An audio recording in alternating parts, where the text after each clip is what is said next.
कुछ भी पाने के लिए कुछ करना होता है, बिना कर्म किए फल नहीं मिलता। इसलिए इस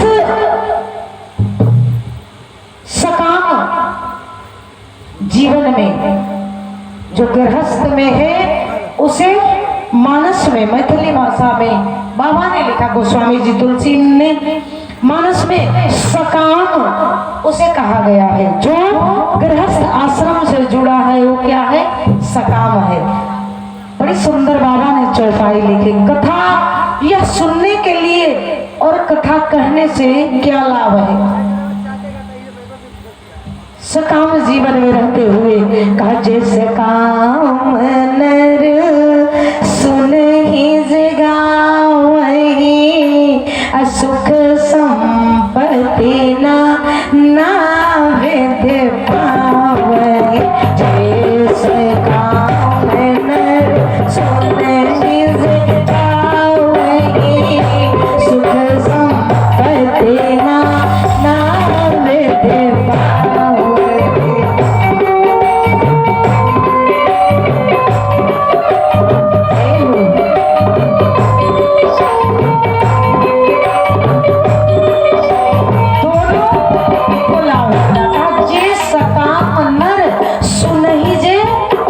जो गाता है और जो कथा को श्रवण करता है, दोनों को अत्यधिक लाभ।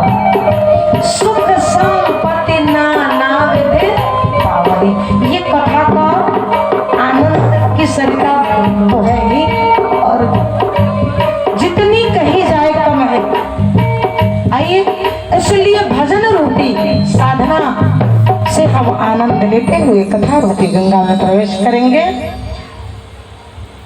इस जीवन अनमोल है यह जीवन, और आपके ये 5 दिन, 7 दिन का आयोजन है, लेकिन कथा का 5 दिन है, और 5 दिन ये आपका अनमोल अवसर है।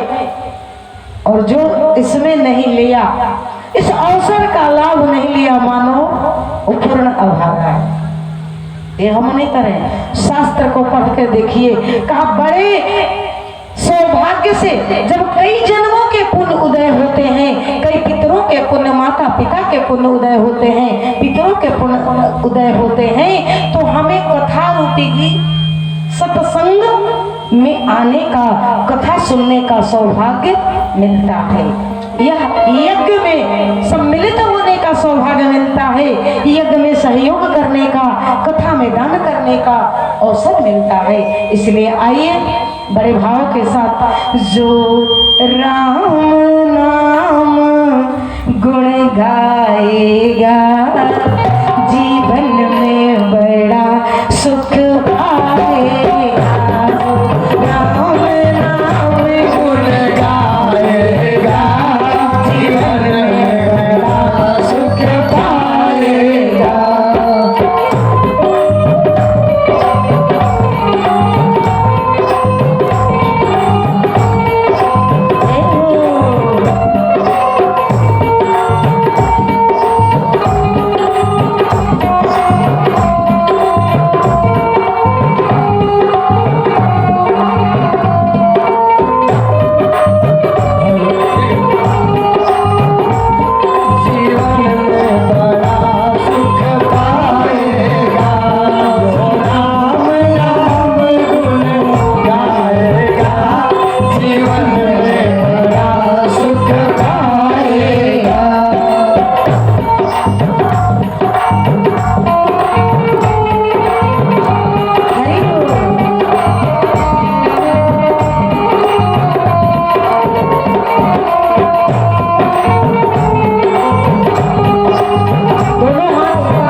में बड़ा सुख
पाएगा,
तो जोर से बोलो, बोले आनंद कंद भगवान की जय हो।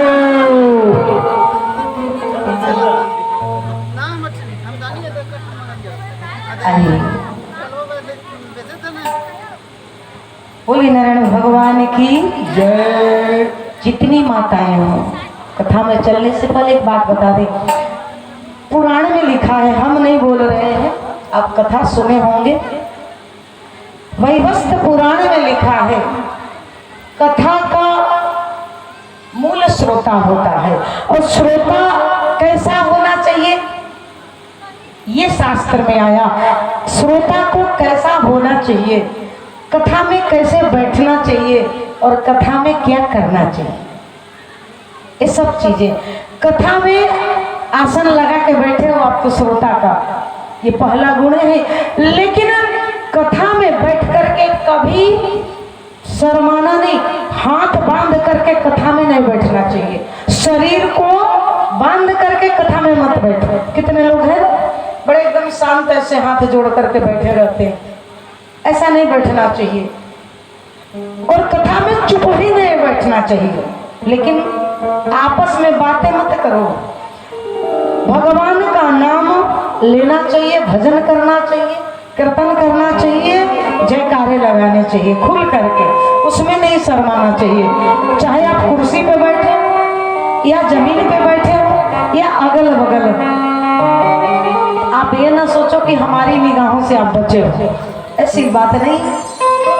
इसीलिए अब नियम बनाया गया है कि व्यासपीठ को ऊंचा बनाया जाता है। क्यों? क्योंकि जितने श्रोता हैं उन पे निगाह बनी रहे, कई चीजें हैं।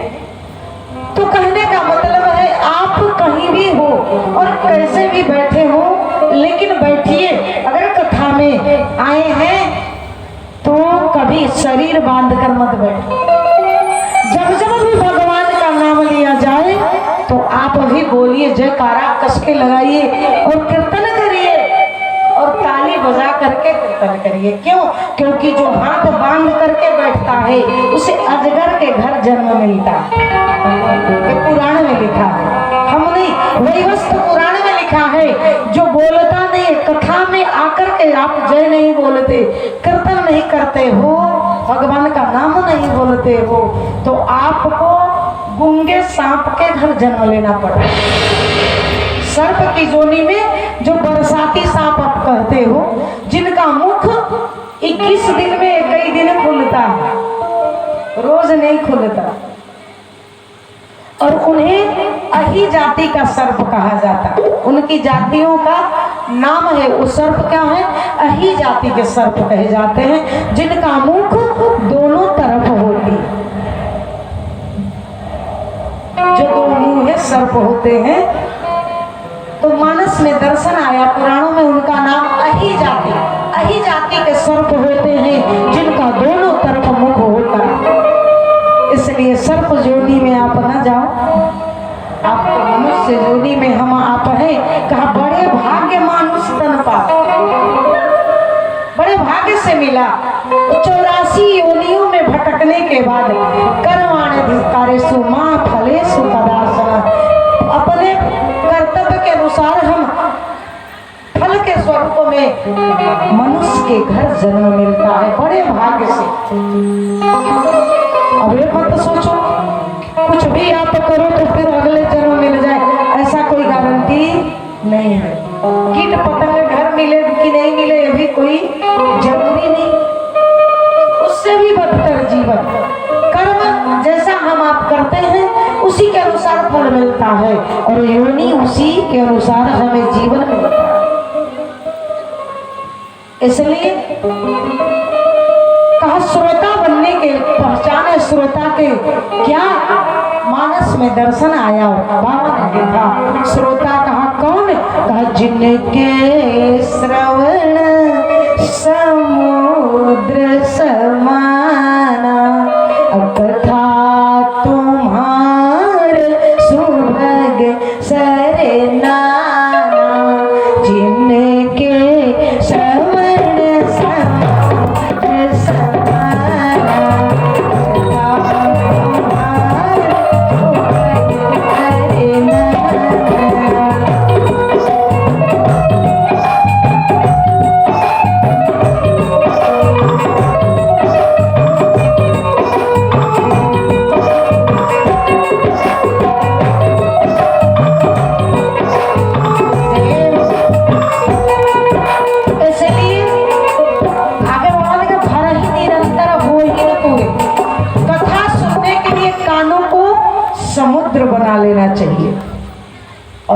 सुनाई नहीं। कहा कभी जिनके कान कथा नहीं सुने, जो कान कभी आज तक कथा नहीं सुने, वो कहा कान नहीं। लेकिन आज से तो आपके कान कान है। जो बैठ गया आकर के कथा रूपी गंगा में, यह माँ गंगा से ही पवित्र गंगा मानी गई। नारायण नारायण। जो भी व्यक्ति इस जगह भगवान में चंदा 100 रुपये देना चाहते हैं, हमारी कमेटी के भैया एक बैठे हुए हैं, उनके पास अपना नाम लिखवा दें और अपना राशि लिखवा दें, ग्राम का नाम लिखवा दें। आपका दिया हुआ चंदा यह यज्ञ भगवान के कार्य में लग जाएगा और आप भी पुण्य जश की भागी बढ़ेंगे। बोलिए यज्ञ नारायण भगवान की जय। इसलिए कहा जो कान कभी नहीं कथा सुने, तो रामायण में गोस्वामी जी ने लिखा वो कान नहीं। और जिनको कथा ठीक नहीं लगती, जिनको कथा में मन नहीं लगता, जिनके कान में कथा भगवान की अच्छी नहीं लगती, उस कान के लिए बाबा ने लिखा वह कान नहीं है। बोला है क्या? कहा वह काना है। बहुवचन का प्रयोग लिखा, वह कान नहीं, क्या है? काना। काना किसे कहते? तो गोस्वामी जी ने लिखा कि जिन हरि कथा सुनहि नहीं काना, श्रवण रंति अहि भवन समाना। जिन हरि कथा सुनहि नहीं काना।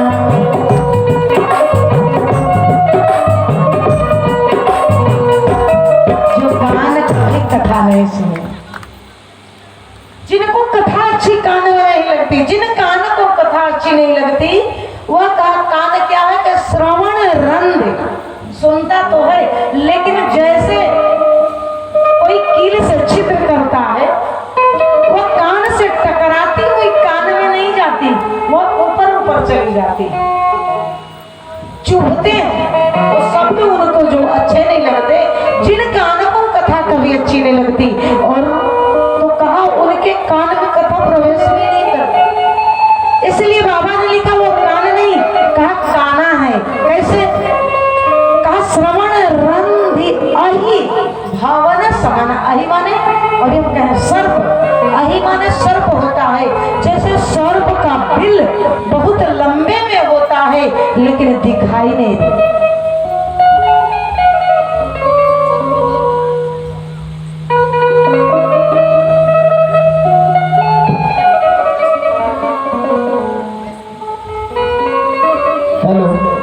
उमेश गुप्ता जी के कर कमलों के द्वारा यज्ञ भगवान के कार्य के लिए 1100 रुपये दान दिए हैं।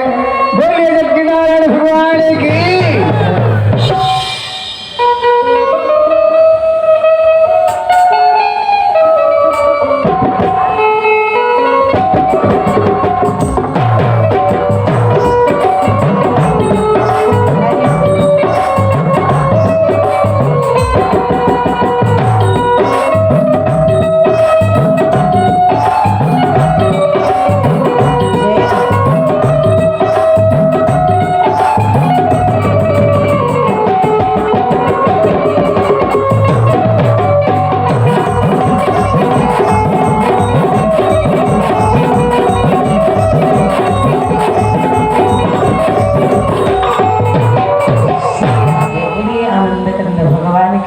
जय हो। जोर से आप लोग बोली, ये नहीं कि हम जब धीरे बोले आप धीरे बोले, आप जोर से बोलिए, तेज आवाज ऊंचे स्वर में, क्योंकि परमात्मा ने इतना सुंदर रूप दिया, शरीर दिया और वाणी दिया, मुख दिया, और इतनी सुंदर स्वर दिया। किस लिए? कुछ समय उनके कथा में आप अपने भी वाणी का प्रयोग कर लीजिए, अपने स्वर का दान दे दीजिए समय के साथ। आप तो समय का दान कर ही रहे हो, इसलिए थोड़ी दान देने में कंजूसी भले हो, लेकिन जयकारा लगाने में कंजूसी नहीं करना, खुल करके जयकारे लगाना, खुल करके भजन करना, यही आपका जीवन का सौभाग्य है। तो कौन का कान नहीं है, कहा श्रवण रंधि अहि भवन समाना। जैसे सर्प का बील का कोई अता पता नहीं होता, लेकिन केवल छिद्र दिखाई देता है और उसका कोई गारंटी नहीं कितना लंबा है, इसकी कोई गारंटी नहीं वो कि लंबा है कि टेढ़ा है, क्या है वो दिखाई नहीं देता। उसी प्रकार कहा जिनके कान कथा नहीं भाती, जिनके कान कभी कथा नहीं सुने, वह कान नहीं कहा काना। बहुवचन का प्रयोग बाबा ने किया। वह सर्प के बील के समान एक छिद्र है जो आवाज को तो सुन सकता है लेकिन धारण नहीं कर सकता। बोलिए आनंद कंद भगवान की जय हो। इसलिए आप सब बड़े भाग्यशाली हो जो आपको कथा रूपी गंगा में आप बैठे हो और आपके कान भगवान की दिया हुआ प्रसाद है, आपके कान है, ऐसी बात नहीं है। बोले नारायण भगवान की जय। आइए हम कथा रूपी गंगा में चले। यह शिव प्राण प्रतिष्ठा 7 दिवसीय महायज्ञ के तत्वाधान में जो आप इस मानस रूपी गंगा में आप सब उपस्थित हो। गोस्वामी जी ने लिखा का बड़े सौभाग्य के साथ हमें सत्संग करने को मिलता है और सत्संगति मद मंगल मूला। ये सत्संग जो है मंगल का मूल है, हर अशुभ को शुभ में बदल देती है। क्यों? क्योंकि यहाँ भगवान का नाम पल पल में लिया जाता है। कथा के साथ साथ प्रभु का नाम का उच्चारण हम आप करते हैं। गोस्वामी जी ने लिखा यह शरीर रूपी जो आपका इतना सुंदर शरीर रूपा मिला है, यह शरीर रूपी घर का यह मुख दरवाजा है। पूरे शरीर का हमारा आपका क्या मुख है? दरवाजा। जैसे अपने मकान का एक दरवाजा मेन आप घर का दरवाजा रखते हो खोलने बंद करने का, तो मुख्य दरवाजा यह हमारे शरीर का मुख है। गोस्वामी जी ने लिखा कहा तुलसी राके निकसत ही कहा मेटत पाप पहाड़, अब फिर यौवन पावत नहीं कहा देत मकार की बात। भगवान के नाम से हम आप जो मुख खोलते हैं, तो गोस्वामी जी ने लिखा तुलसी राके निकसत ही। रा कहो तो सबसे बड़ा मुख खुलता है, बोल के देखिए रा, केवल रा कहो तो सबसे बड़ा मुख खुलेगा। और माँ जैसे ही माँ कहे होठ बंद हो जाते हैं, तो मानो जैसे ही माँ कहे होठ बंद हुआ, मानो हमारे अंदर शुद्धता प्रवेश कर गई। रा के कहते ही अशुद्धता निकल जाती है शरीर का, और माँ के कहते ही शुद्धता प्रवेश कर जाती है। इसलिए होठ बंद हो जाते हैं तो हम पूर्ण रूप से शुद्ध हो जाते हैं। शरीर हमारा शरीर का शुद्धिकरण हो जाता है, और तब भगवान के पवित्र नाम की जो अमृत वाणी हमसे उच्चारण होती है बार बार, उससे मानो हमारे अंदर अमृत रूपी गंगा का प्रवेश होता है। और यह हृदय रूपी सागर में जब हम भगवान रूपी राम नाम का साबुन इस्तेमाल करते हैं, तो हमारा हृदय धुल करके पवित्र बन जाता है। तब भगवान की अमृत रूपी कथा गंगा हमें उस हृदय रूपी सागर में हम उसको एकत्रित करते हैं जीवन में अनुसरण करने के लिए। बोले नारायण भगवान की। आइए तो उस पवित्र गंगा में हम आप प्रवेश करें। 2 बार प्रभु का नाम सीताराम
ने मानसकार तुलसी बाबा ने रामायण में लिखा, कहा जब जब होई धर्म कय हानि, आए असुर अधम अभिमानी।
शरीरा हर बुधया निध सज्जन पे। तब तब भगवान का अवतरण हुआ और भगवान जब भी आए हमारे आपके कष्टों को दूर करने के लिए आए। जब जब इस धर्म की अवनति हुई और अधर्म की बढ़ोतरी हुई तब तब भगवान का अवतार हुआ। इतना ही नहीं, नाना भांति राम अवतारा, कहा रामायण शतकोटि अपारा। एक ही रामायण नहीं, नाना भांति नाना रूप में कई बार भगवान का अवतार हुआ। जब जब अत्याचार बढ़ा तब तब भगवान का अवतार हुआ। अधर्म पे धर्म की विजय हेतु परमात्मा कोई न कोई रूप लेकर के आया, लेकिन शास्त्र में आया भगवान मर्यादा पुरुषोत्तम राम के रूप में जो प्रभु आए, मनुष्य तन लेकर के भगवान का अवतार जब हुआ मनुष्य रूप में, जो परमात्मा जगत नियंता जगदाधार करुणा वर्मालय कहा निराकार रूप में विचरण करता था। उसकी आकार प्रकार किस प्रकार है वह कोई नहीं जानता। उसका दर्शन हम आप नहीं कर पाते। कोई भी साधक योगी सिद्ध मुनि बड़े बड़े संत महंत आत्मा विमलात्मा सुपात्मा कितने लोग तपस्या करते करते समाधि नष्ट हो गए, लेकिन भगवान का उनकी छाया मात्र तक का दर्शन नहीं हुआ।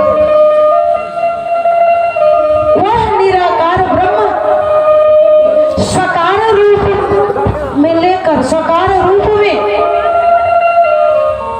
अवतरित होने के लिए जब तत्पर हुआ, गोस्वामी जी ने लिखा, कहा कब आया? कहा जब मनुष्य कृपा के रूप में ये जो राजा दशरथ और मां कौशल्या जो थी, दोनों लोग तपस्या करने के लिए तत्पर हो गए। अच्छा, हमारा जीवन बड़ी सुंदर है। हम गृहस्थ जीवन का आनंद लेने के लिए संतुष्ट कभी नहीं हो पाते, और मनुष्य ऐसा है कि उसे जितना भी सुख मिले आकांक्षाएं बढ़ती जाती हैं। यही हमारी आपकी कमजोरी। मनुष्य जीवन का सुख जैसे आकांक्षाएं वैसे वैसे बढ़ती हैं, कामना बढ़ती है। तो हमें अगर कुछ जब नहीं होता तब हमारी ध्यान अर्थ जमा करने में होती है। एक आकांक्षा होती है कि हमारा छोटा सा परिवार हो, एक छोटा सा घर हो, छोटी व्यवसाय हो जिसमें हम बड़े सुख के साथ रहें, प्रभु से कामना करते हैं। और उसी व्यक्ति की कामना जब पूर्ण होती है तब उसका मनोकांक्षा बड़ा होता है, प्रभु हमारा व्यवसाय बड़ा हो जाए, घर बार बड़ा हो जाए, हमारे दरवाजे पे एक सुंदर, बहुत सुंदर गाड़ी हो, हमारा बंगला हो और घर में एसी कूलर की व्यवस्था हो, हम सुख की आनंद अनुभूति करें, आनंद ही आनंद हो। परमात्मा मुस्कुराता है मनुष्य की आकांक्षा को देखकर, लेकिन फिर भी उसकी आकांक्षा पूर्ण हो जाती है, कामना जब पूर्ण होती है। एक दिन एक भक्त, एक सज्जन पुरुष से वह भक्त मिल जाता।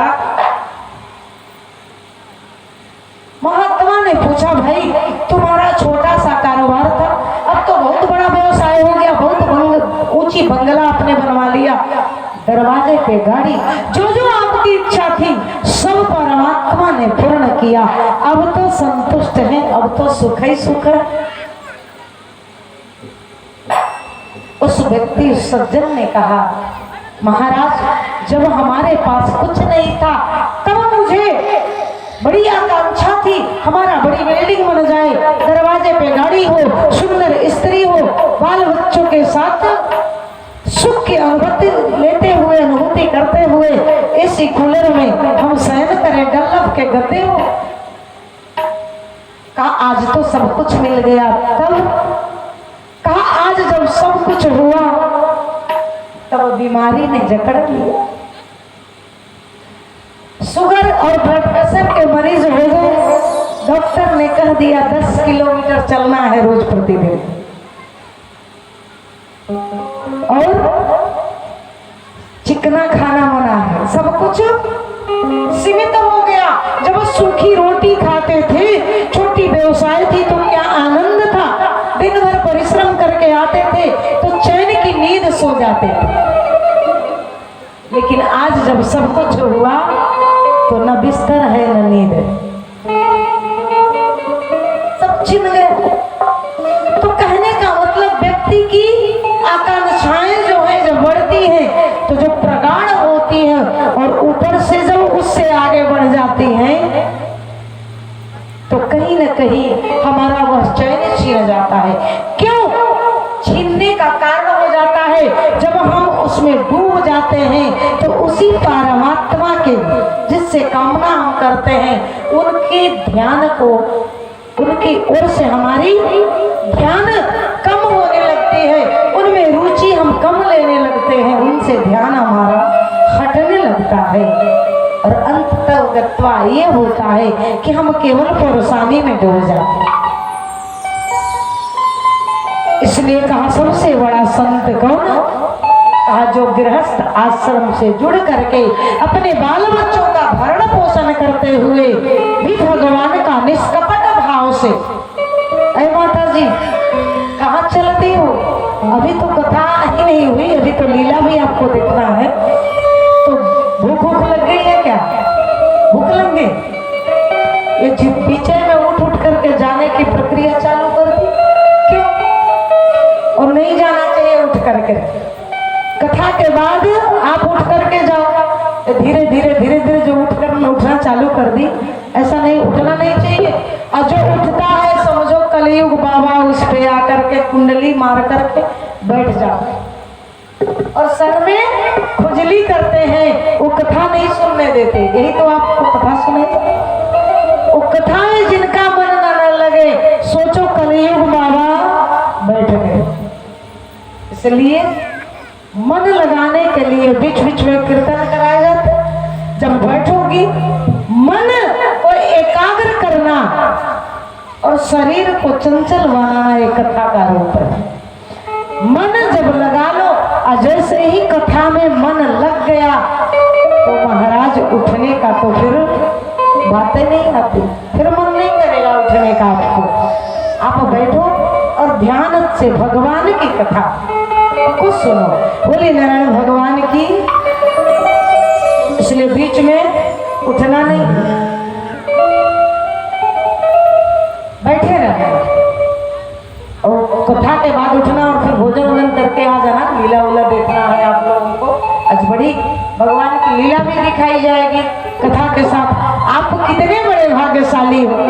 इसीलिए प्रथम बार में बोले अवसर है अनमोल आप लोगों के लिए। कहा अवसर है अनमोल, काम कुछ ऐसा कर जा, अपा कर गुरु का ज्ञान यार, मरने से पहले मर जा। अपने घर में बैठ निरंतर, एक कवि ने बड़ी सुंदर लिखा, कहा नहीं किसी के घर जा और सीता राम नाम सुमिरन कर, भव सागर को तर।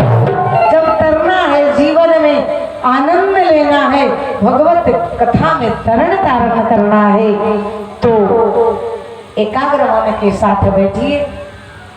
कहा व्यर्थ जीवन से अच्छा है 4 पल की जिंदगानी हो और वह भगवान के चरणों में।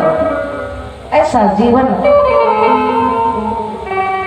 सबसे सुंदर होता। लेकिन आप लोगों को बड़ी लंबी उम्र जीनी है।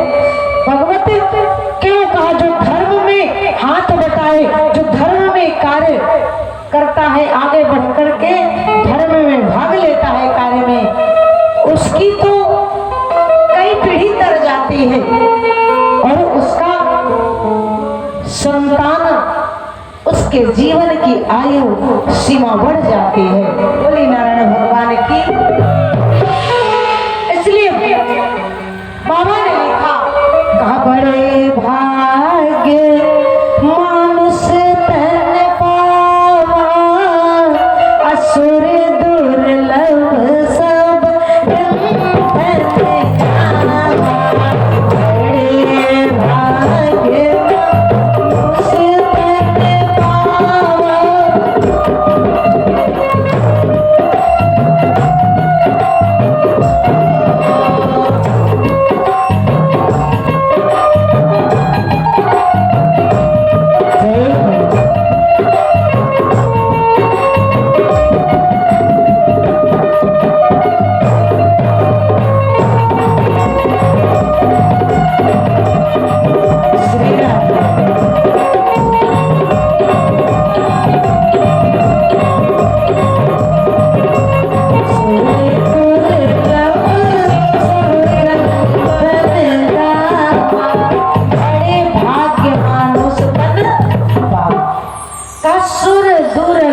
सब ग्रंथन गाए। हमने करे, ग्रंथों ने गाया। कहा क्यों दुर्लभ है? गोस्वामी जी ने लिख दिया, साधन धाम मोक्ष कर द्वारा। ये शरीर की जो क्रिया है, नाक आंख कान नेत्र हाथ पांव, ये सब साधन के धाम है। जिससे क्रिया करने के बाद साधन धाम मोक्ष कर द्वारा, ध्यान करने के लिए हमारा ये स्मृति, नेत्र आंख कान और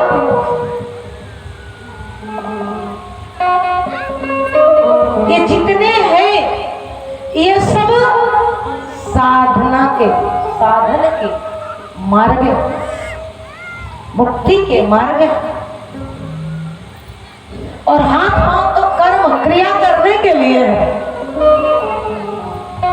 इसलिए और एक बड़ी सुंदर बात आती है, गोस्वामी जी ने क्यों लिखा,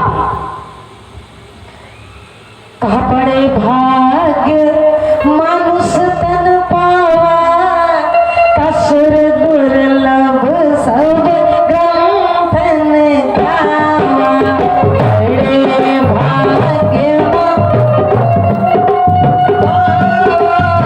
सुर दुर्लभ सब ग्रंथन गावा।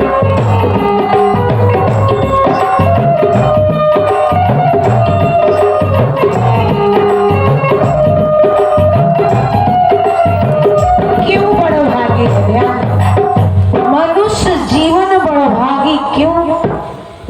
आखिर क्यों मनुष्य जीवन को बड़भागी कहा गया? मनुष्य को ही बड़भागी क्यों कहा गया? देवताओं को क्यों नहीं? देवता को क्यों नहीं बड़भागी कहा गया? ऑर्केस्ट्रा में थोड़ी सुनने को मिलेगा। और आप ये बताओ, ये जितने सड़मा के निवासी हैं, ये कथा और लीला के मध्य पूर्व में कथा के जगह पे ऑर्केस्ट्रा अगर रख दी जाती तो आपकी उपस्थिति जितनी आप हैं कथा श्रोता बन करके उतना ही होती नहीं। यहाँ इतनी भीड़ लगी होती महाराज कि खड़े होने का जगह नहीं मिलता है। ये वो वृत्ति है।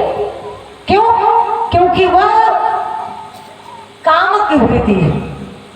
काम ये नहीं कि एक चीज को ही, काम का मतलब एक ही अर्थ होता है ऐसा नहीं है। व्यसन एक ही है ऐसा नहीं है। व्यसन कई प्रकार के होती है। तो वह भीड़ यहाँ दिखाई देता है क्योंकि वहाँ नाच गाने मनोरंजन के साधन अत्यधिक आपको मिलते हैं। लेकिन मनोरंजन तो कथा में भी है, लेकिन अलग तरीके से। मनोरंजन तो इसमें है, भगवान की कथा ही मनोरंजन है। और जो इस मनोरंजन में रंजन कर लिया तो समझो जीवन की आनंद सरिता उसकी कभी कम नहीं। तो कहा देवताओं को क्यों नहीं भाग्यशाली कहा गया? मनुष्य को क्यों कहा गया? हमें आपको क्यों कहा गया? देवता तो देवता कहे जाते हैं, पूजनीय हैं और अनेक रूप लेने वाले हैं, अनेक शरीर धारण करते हैं, अनेक रूप धारण कर लेते हैं। लेकिन मनुष्य तो ऐसा है नहीं।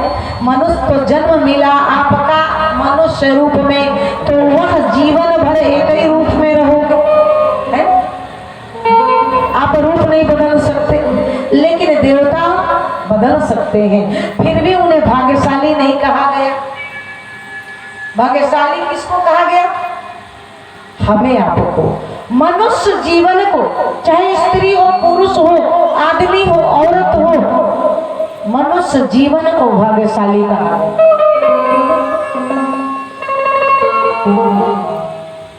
और यह बड़े भाग्य से मिला। यह भी गोस्वामी जी ने लिखा रामायण में, कहा बड़े भाग्य मानुष तन पावा, असुर दुर्लभ सब ग्रंथन गावा। सुर माने देवता, देवताओं को भी यह दुर्लभ तन है। कहा क्यों? क्या ऐसा चीज है? जब मनुष्य जीव जब मां के गर्भ में आता है, पुराण में कथा आती है, जब जीव का सृजन होता है, जब जीव मां के गर्भ में जब आता है, तो उस समय जीव का साक्षात्कार भगवान से होता है, परमात्मा से होता है। और परमात्मा उस जीव से कहते हैं गर्भ में, तुम मृत्यु लोक में जाओगे, तुमको मृत्यु लोक में जाना है, पृथ्वी में जाना है, एक मनुष्य रूप में। तब तुम्हें क्या चाहिए? मांगो हमसे, तुमको क्या चाहिए? ए माता जी बैठ जाओ, बैठ जाओ, बहुत विलंब नहीं है। जिनका बच्चा हो, जिनके पास मजबूरी है जाना, कोई ऐसी परिस्थिति तो आप जा सकती हो, लेकिन एक उठती है माता जी लोग तो कई लोग साथ में उठ जाती है। ऐसा नहीं करना चाहिए और ऐसे उठो भी नहीं। बोले नारायण भगवान की जय हो। बड़ी समस्या है। बोलिए श्याम रामचंद्र भगवान की। तो जीव से भगवान पूछते हैं, परमात्मा पूछता है तुमको क्या चाहिए, क्या चाहिए? उस समय जीव से भगवान जब पूछते हैं तो जीव भगवान को देखता है। भगवान स्वयं उसे चुनाव करने के लिए दो चीजें सामने रखते हैं। कहा तुम्हें भक्ति चाहिए या माया? बोलो। तो जीव जो है गर्भ में उसमें भगवान के सामने होता है और संसार से परे होता है। तो उस समय जीव जो है कहता है हमें भक्ति चाहिए, माया नहीं। माया हमें नहीं चाहिए प्रभु, हमें तो केवल भक्ति चाहिए। तो भगवान मुस्कुराते हैं और कहते हैं तथास्तु, ऐसा ही होगा, जाओ हमें भक्ति मिलेगी। लेकिन जब जीव माँ के गर्भ में जैसे जैसे बढ़ता है तो जब वह 9वें महीने में प्रवेश करता है पूर्ण शरीर और जीव के साथ, पूरी शरीर की प्रक्रिया जब बन जाती है जीव की, गरुड़ पुराण में लिखा जब जीव का पूरा शरीर की अंग बन जाते हैं माँ के गर्भ में, सृजन हो जाता है उस जीव की भली भांति, तब वह जीव को पृथ्वी पे आने के लिए परमात्मा के द्वारा आशीर्वाद और कृपा प्रदान होती है। भगवान की कृपा से वह जीव बाहर आता है माँ के गर्भ से। लेकिन जैसे ही जीव माँ के गर्भ से बाहर, जैसे ही वो बाहर आता है पृथ्वी पे, तो वह रुदन करता है, रोता है। वो प्रथम बार आते आते रोने लगता है, रोता है। तो मानो उसका रुदन ये प्रमाणित करता है, ये सिद्ध करता है आप भक्ति को भूल गए। भक्ति नहीं था, माया ने ग्रसित कर लिया। जैसे जीव पृथ्वी पे आता है उसको माया ग्रसित कर लेती है, जकड़ लेती है, वह जीव रुदन करता है। और तब माँ अपने बच्चे को गोद में उठा ले, तो ममता उसी समय उस माँ के तन से उस बालक रूपी संतान के प्रति प्रगाढ़ ममता हो जाती और माया में वह जीव परिणित हो जाता है। उसका पालन पोषण ममता के आंचल से होता है और जैसे जैसे वह बढ़ता है तो वह इस संसार रूपी व्यसन में डूबता चला जाता है। माया रूपी संसार में वह डूबता चला जाता है। वो भूल जाता है कि भगवान से लिया हुआ वचन वो भूल जाता है, जो आने से पहले भक्ति परमात्मा से मांगता था, मांगा है, वह भक्ति को भूल जाता और माया रूपी संसार में आकर के लीन हो जाता।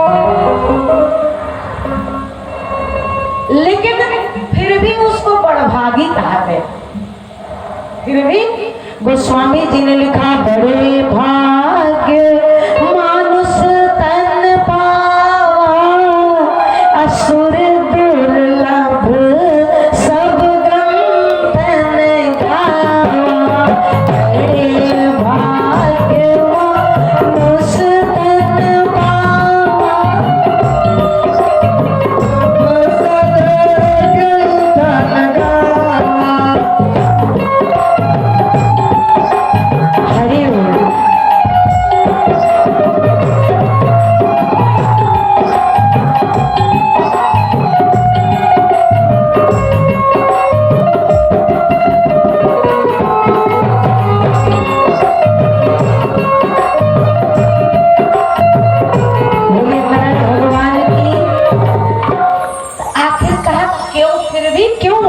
कहा गया।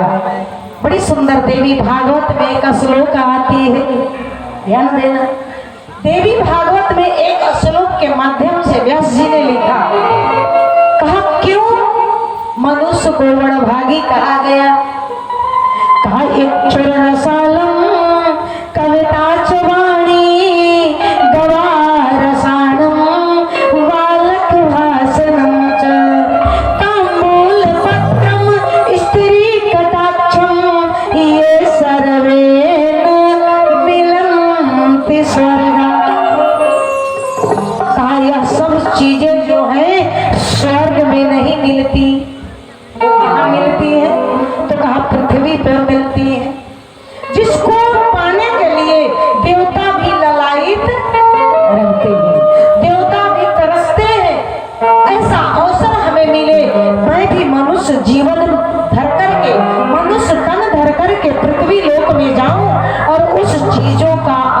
भक्ति करूं, आनंद लूं, उनका उपभोग करूं। लेकिन देवताओं को दुर्लभ है, देवताओं को मुश्किल है, उनको जल्दी नहीं प्राप्त होती, उनके लिए दुर्लभ है। लेकिन मनुष्य के लिए, हमारे आपके लिए वो सरलता से मिलता है। बोले नारायण भगवान की जय हो।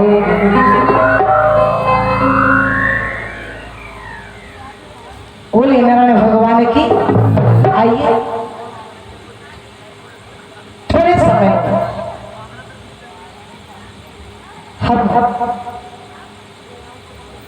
आप लोग, क्योंकि आज थोड़ी सी समय भी इधर उधर रहा और लीला वाले भैया भी, आज उनका भी प्रथम दिन है, इसलिए बहुत समय को न लेते हुए बोले नारायण भगवान की थोड़े समय बैठे रहो। माता जी जिनको दान देना हो आप कथा कीर्तन में दे देना, अभी बैठे रहो। बोले नारायण भगवान की।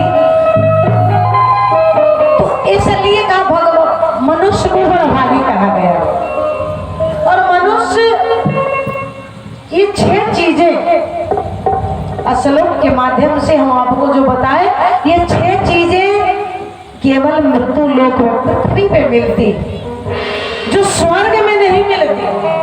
क्या क्या, कौन कौन सी चीजें हैं जो स्वर्ग में नहीं मिलती? ध्यान देना। का पहला, ईख का रस स्वर्ग में नहीं मिलता। पहला ईख का रस, ईख माने समझ रहे हैं, जिसके गुड़ बनते, ईख का रस स्वर्ग में नहीं मिलता। दूसरा, गाय का दूध स्वर्ग में नहीं मिलता। तीसरा, बालक की तोतरी भाषा सुनने को स्वर्ग में नहीं मिलती। चौथा, कवित्रियों की वाणी सुनने को स्वर्ग में नहीं मिलती। और पांचवा, पान और सुपारी स्वर्ग में नहीं मिलती। और छठा कहा स्त्री कटाक्ष, ये सर्वे न मिलंती स्वर्गा। ये 6 चीजें स्वर्ग में नहीं मिलती हैं, ये हमारे आपके जीवन में मिलती है, ये मृत्यु लोक में ही मिलती है, पृथ्वी पे मिलती है। और देवताओं के लिए दुर्लभ है, देवताओं को नहीं मिलती सरलता से।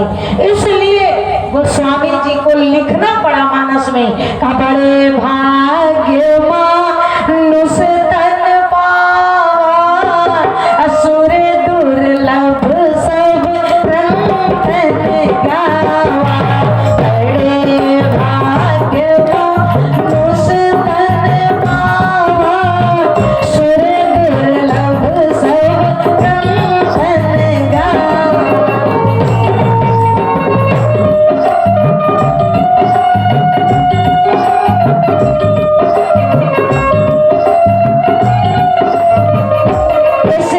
इसीलिए कहा गया है हम आप बड़भागी हैं, और हमें समय के अनुसार सब कुछ कर लेना चाहिए। समय के अनुसार जीवन में भक्ति भी आनी चाहिए, धर्म भी के मार्ग ये सदैव है।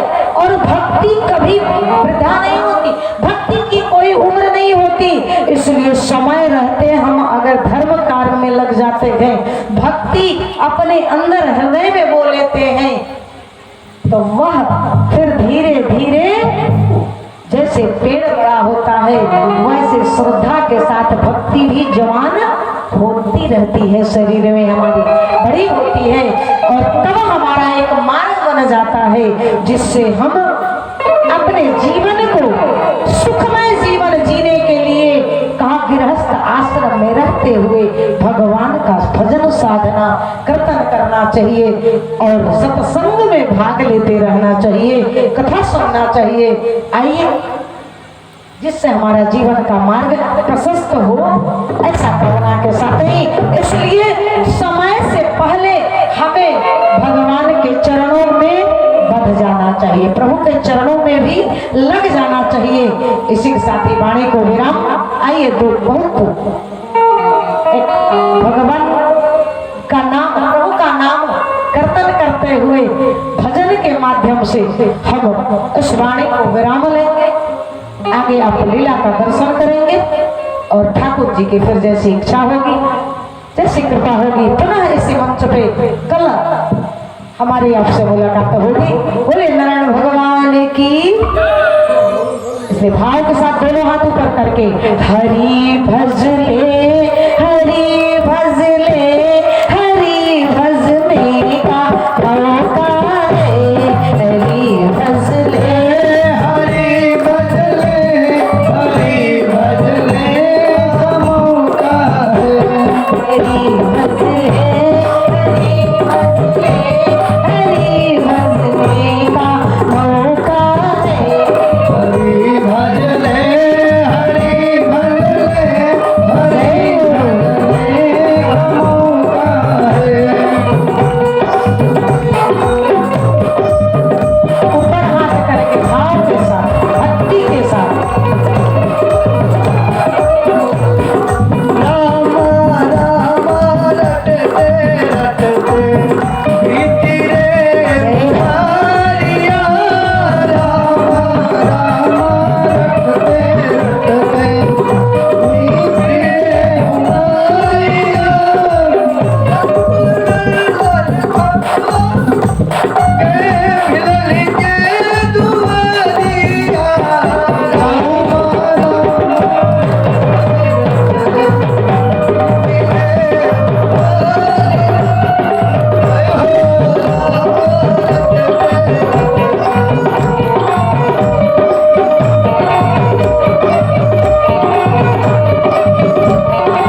है अटपटी झटपट लगे न को मन की गति है अटपटी झटपट लगे न को जो मन की गति खोल के कदीन बंध सब होए हरि भजले हरि भजले हरि भजले का हरि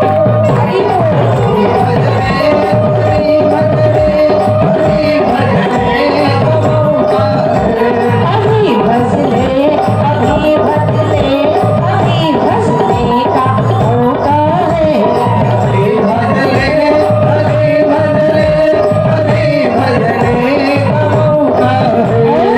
इतना ही नहीं कहा जिस समय तुम आया था उस समय तुम रोदन करते हुए आया था, लेकिन जगत में जब तू आया था सभी हंसते तो रोया था। जगत में जब तू आया था सभी रोते तो रोया था। जगत में जब तू आया था सभी हंसते तो रोया था।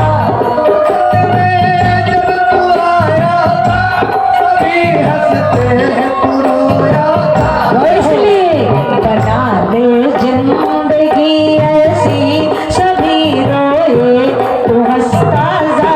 बना ले जिंदगी ऐसी सभी रोए तो हंसता जा। हरि भजले हरि भजले का होता श्री राधे। प्रभु आपकी कृपा से सब काम हो रहा है। प्रभु आपकी कृपा से सब काम हो रहा है। करते हो तुम प्रभु जी हरि मेरा आनंद हो रहा है। प्रभु आपकी कृपा से सब काम हो रहा है। श्री राधे। प्रभु आपकी कृपा से सब काम हो रहा है। हरि भजले हरि भजले हरि भजले का होता है। अभी भजले अभी भजले अभी भजले का होता है। श्याम रामचंद्र भगवान की जय हो। आरती दो थोड़ा सा दिखा दीजिए। इसके बाद मंच की प्रक्रिया को पूरी करते हुए वाणी को विराम। दिलीप कुमार शर्मा के जग कमेटी सदस्य हैं और ठाकुर जी का सिंहासन में 110 रुपये का चढ़ावा दिए हैं। बड़ी एकांत देने वाले दाता की जय हो। और आप अभी कोई कहीं जाएंगे नहीं। देखिए अभी बहुत अच्छे लीला जो वृंदावन से चल के आए हैं रासलीला दिखाया जाएगा। आप ठाकुर जी का दर्शन करेंगे, कृष्ण भगवान का दर्शन करेंगे और लीला का दर्शन करेंगे, अपने जीवन में उतारेंगे। बहुत अच्छी लीला ठाकुर जी का जो आपने दर्शन करके पुण्य यश का भागी बनेंगे।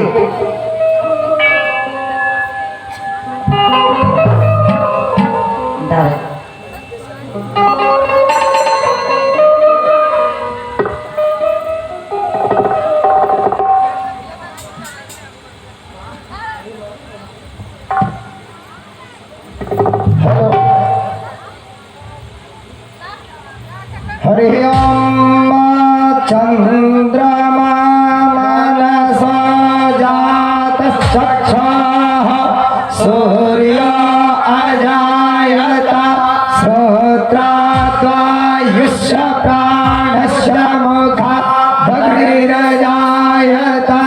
हरि ओम इदगं हवेः प्रजननं मे अस्तोधसवेरगं सर्वगणगं स्वस्थये आत्मसने प्रजासने पशुसने लोकसन्नभयसने अग्नेः करोत्वन्न पयोरेतो अस्मा शोधत्ता आरतिक्यै नमः। बोले जगन्नाथ भगवान की, राधा कृष्ण भगवान की, बोले शंकर भगवान की। ओम नमः पार्वती हर महादेव। शंभु।